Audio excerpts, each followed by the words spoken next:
Police officers and friends and family of police officers are sharing creepy and unnerving tales of invisible assailants, hidden intruders, suspicious circumstances, and things that go bump in the night. From kids reporting zombie attacks to ghostly phone calls, these stories will have you double-checking your locks in the middle of the night.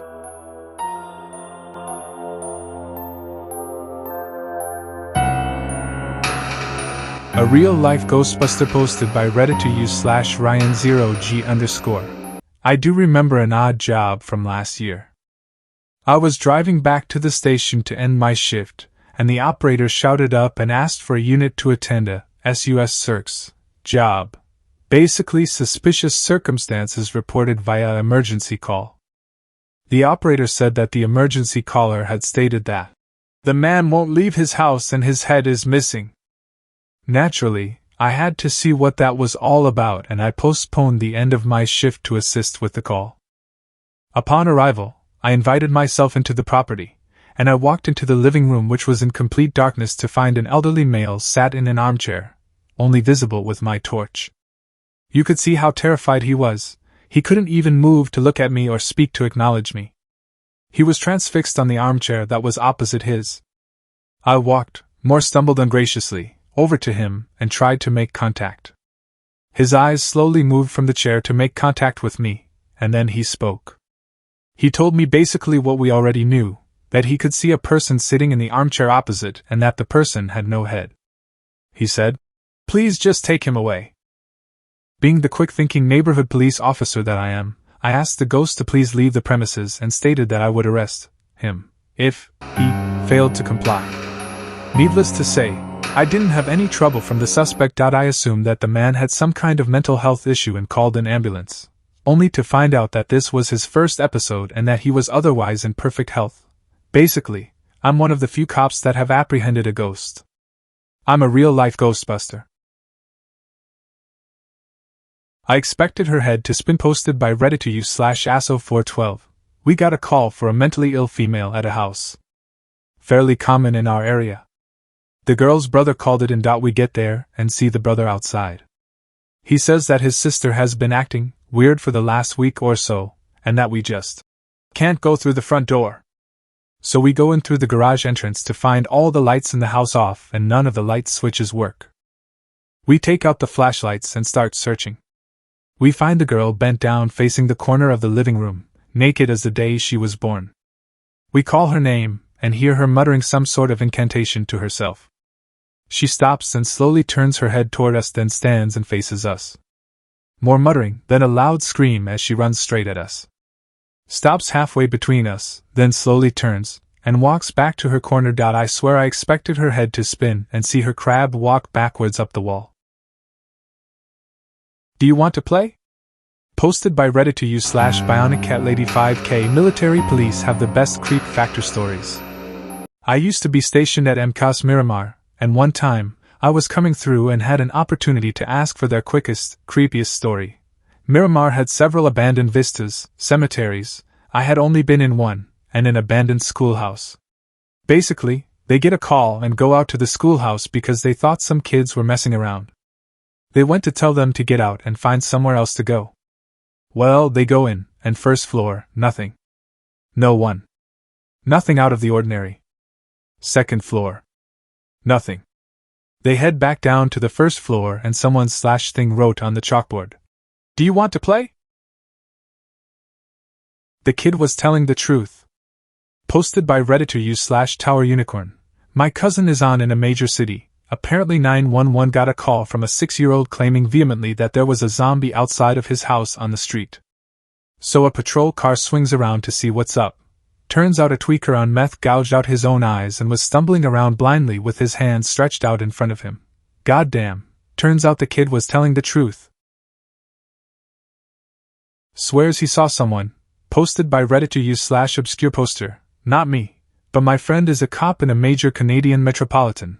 And one night that we were supposed to go out after his shift, he decided to pick me up in his cop car since he was almost finished his shift and was just going to drop the car back at the depot. On the way, though, he got a call that someone was complaining about noises coming from their basement that sounded like a person, so he decided to make that his last stop. I was told to wait in the car, while he talked with the homeowner and checked it out. He was gone for about half an hour before he came back and had this terrified/amazed face on him. Apparently, the homeowner was hearing loud thuds from his basement for a couple of weeks, but on the day of the call, they were really loud and scaring him. He had a walk-in basement, so he thought maybe someone had broken in. My friend goes to the basement to check it out with the homeowner. Basement is all dark, and the lights need to be turned on from the electrical panel. So they get to the panel, and my friend says he saw something in the corner of his eye. He turns around, and at an end of a hallway, which leads to a cold storage, he sees a guy facing the door of the cold storage just standing there. He yells at the guy to turn around, but he doesn't. Homeowner sees him, too, and is really scared. Friend asks the guy to turn around once more before hitting the switch for the lights, and the guy/ghost at the cold storage just disappears when the lights come on. My friend swore that he searched every inch of that basement, and could not find anyone else there.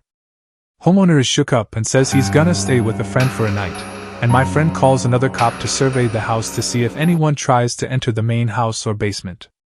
Not sure what happened after, but my friend swears he saw someone in that basement.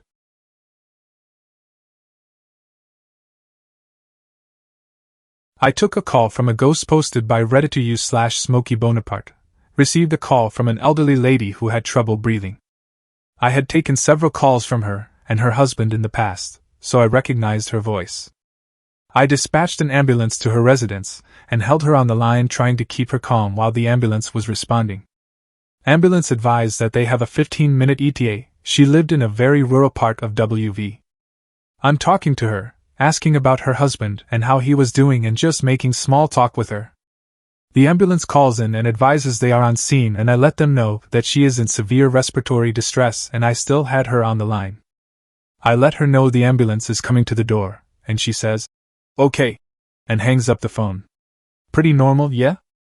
Well, here's where it gets weird. The EMT and paramedic on scene call back about a minute later and advise no one is answering the door. We have a sheriff unit who was in the area pulling on scene about that time. The sheriff unit confirmed the address and advised he is breaching the door to make access to the PT. 5 minutes go by and the paramedic on scene radios and asking who the caller was. I advise it was the elderly female who lived at the residence. He tells me that he's going to call in and needs to speak with the supervisor on shift. We get him over to the supervisor, and the supervisor confirms the information that I gave him and asks what's going on. Apparently, the elderly female had been deceased for a while and was in full rigor mortis. They thought I was wrong on the caller, but the other dispatchers played it back and confirmed that it was the female who called. The ambulance transferred the hospital, and we got the same calls and disbelief from the doctors. So I took a call from a ghost. They are in here. Posted by a Redditor. I was new on the force and sent to a home invasion in progress late in the night. I noticed my training officer didn't seem to be too concerned and responded slowly, as opposed to the normal emergency response for crimes in progress. Upon arrival, he asked me if I had been to the home before. After I said no, he told me to go handle the call. As I walked toward the home, the garage opened, and an elderly lady who was bent at a 90-degree angle at her waist hobbled out. Without looking at me, she said to hurry, due to the fact that the 2 male suspects were still in the home. I noted that she couldn't straighten her back and realized she was a bit off mentally. I then walked into the home with her behind me. While my eyes adjusted to the interior, I heard a click. I turned to find the lady locking 2 padlocks on the interior of the door. I then noted, as we were within the kitchen, that every cabinet and pantry also had a secured padlock on their doors. I looked down the hallway and found that every interior door of the small home was shut and secured with padlocks. I followed the elderly woman down the hall to the second door on the left. She began to unlock the padlock to the door and shouted, "They are in here!" To my surprise, within the room, there was an older white guy sitting at a table using a desktop computer. He looked at me, greeted me, identified himself as the woman's husband, and then went back to whatever he was doing. The woman then pointed at an empty chair and began to yell, "They are under the chair! Oh no! They just ran outside right there!" The woman was pointing at a wall. After waiting for the woman to lock her husband back into the room, and then waiting for her to let me out of the kitchen door, I cursed my training officer and hightailed it out of there. That was my first exposure to mental illness, and it was creepy. She had been there for 5 years, posted by Redditor u/Ianthobus Batman.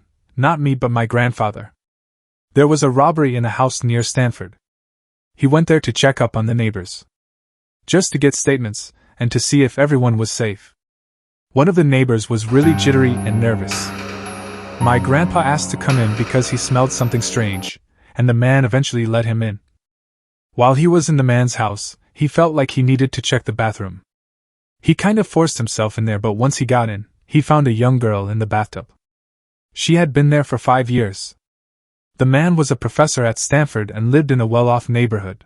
Just goes to show there's strange people everywhere.